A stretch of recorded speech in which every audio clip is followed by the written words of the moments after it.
Welcome, Senator Whitehouse, to Verge Net Zero. Thank you so much for being with us today. Wonderful to be with you. Big fan of EDF. So let's start with a really basic question. Why is it important for companies with net zero goals to support strong climate policy? The reason for that is that no one has identified a pathway to climate safety that bypasses legislation. There are wonderful things that companies can do. There are things that even individuals can do, but it really is going to require action by Congress to get us onto a pathway to safety. And unfortunately, Congress is surrounded by an enormous apparatus of corporate political influence that can easily limit what we can achieve. And so making sure that corporate America has that political influence apparatus switched on to help us pass climate legislation can make an incredible difference in what our ambitions can be for that kind of legislation. So let's take a recent example. Speaking of congressional action, Congress recently passed the Inflation Reduction Act, which includes $369 billion in incentives and investments for clean energy and transportation. And if implemented effectively, the Inflation Reduction Act has the potential to cut greenhouse gas emissions in the U.S. up to 42%. Talk about how American business showed up to advocate for that legislation.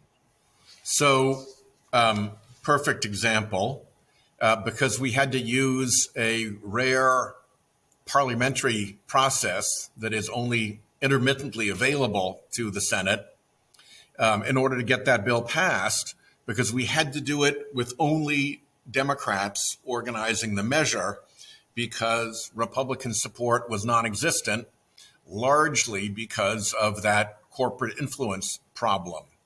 So there were individual companies that wrote letters of support. There were CEOs who spoke out publicly in support of it. But the real power of corporate America is not through what companies say or what CEOs say. It's through that apparatus of political influence that they have erected that is there, year in and year out, and makes contributions to candidates and decides whom to support and gets involved in the dark money operations and lobbies and all of that. And we did not get support for the IRA from that apparatus. So if that's the current state, talk about what is the vision you'd like to see? What is the change that needs to happen? And how can this audience help bring it about?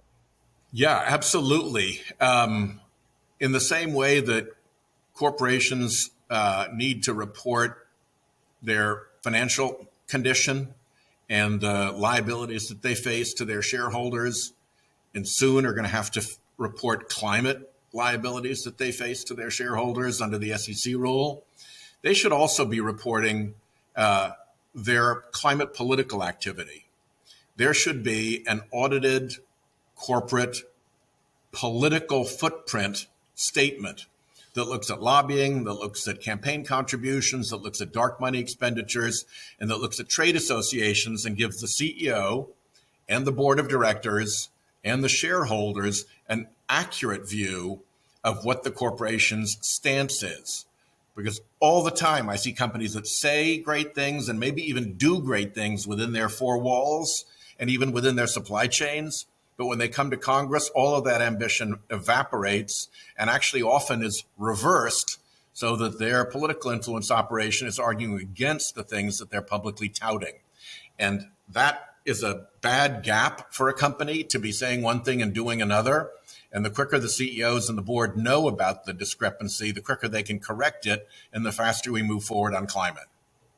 So that kind of internal audit that can establish accountability and communicate alignment between a company's climate goals and its lobbying is really important. Exactly. And the Secretary General of the UN has just pushed for more disclosure, very aligned with what you all at EDF have pushed for. You were leaders in this. You were one of the first environmental groups to come out and do this. Your blind spot report was with that name. It's odd to say, but it was visionary and moved the whole environmental community forward.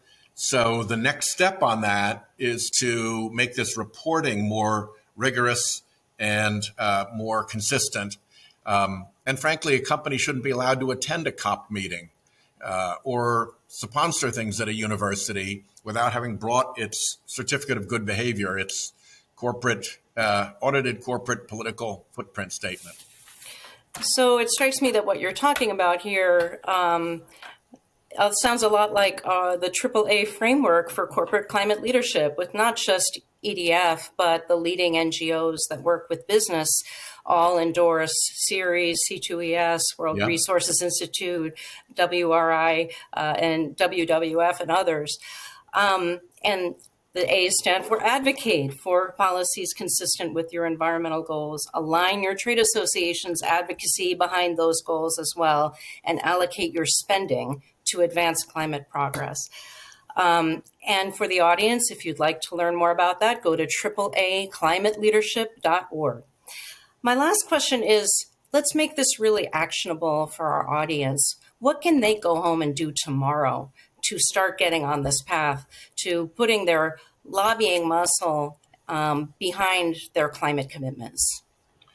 Well, I think there are lots of people who are engaged in associations of various kinds. They may be university alumni.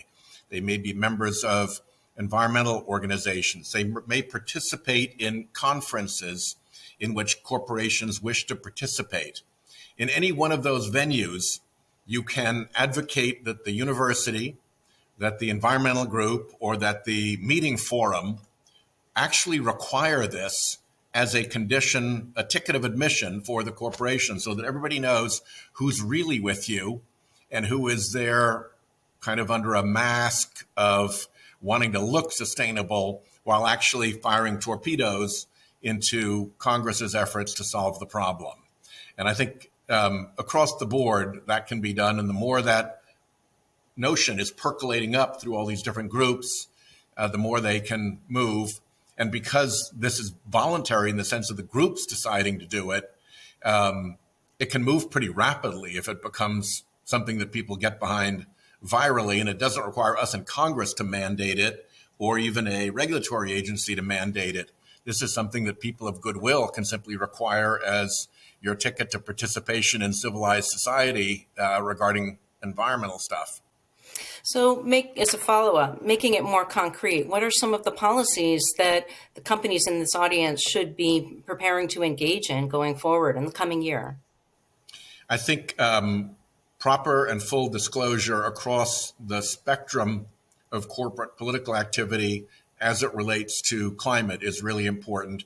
And you've got to understand that the lobbying is just one piece of it. You've got to also go on and look at the campaign contributions and evaluate the climate behavior of the people to whom the contributions are going. Then you've got to look at the trade associations and look at their track record, which is usually zero or bad. And then ultimately, the big kahuna here is you've got to look at the big dark money spends, because we've seen $1 billion and more in dark money just pour into this recent election. And I think a lot of it is fossil fuel money into Republicans.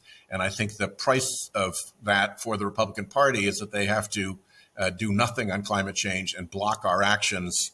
Hence, back to where we started, having to go through reconciliation to do the IRA instead of being able to do that in regular procedure on the Senate.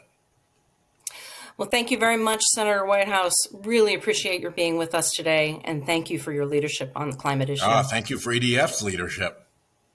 Thanks.